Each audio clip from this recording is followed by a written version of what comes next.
I would say it's a lot less important than we think. Um, I have a concept called nice Putin.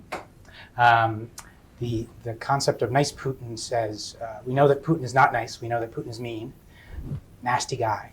But what if Putin were nice, right? Would he behave very much differently from the Putin that we have, the actual Putin? The answer, if you look at it, is there are certain things he probably would not do.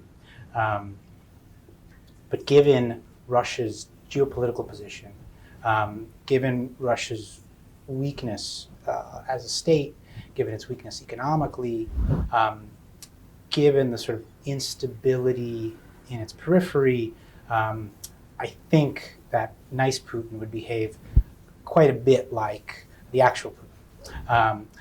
And the kind of the proof of this is that we actually had a nice Putin who was Dmitri Medvedev, who was president of Russia between 2008 2012. Medvedev was more liberal. He was much more tolerant of dissent. He had a real kind of Western orientation, which Putin doesn't really have. He was into Apple products.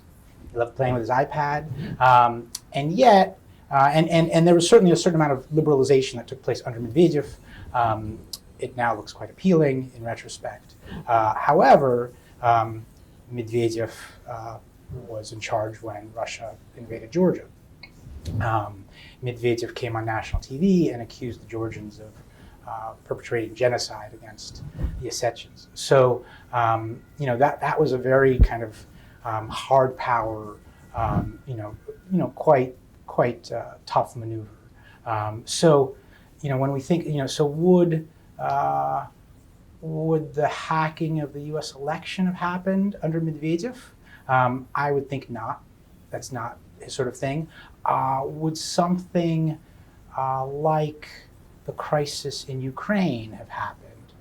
Maybe not quite in the way that it played out, but would there have been a very strong Russian response to the revolution of 2014?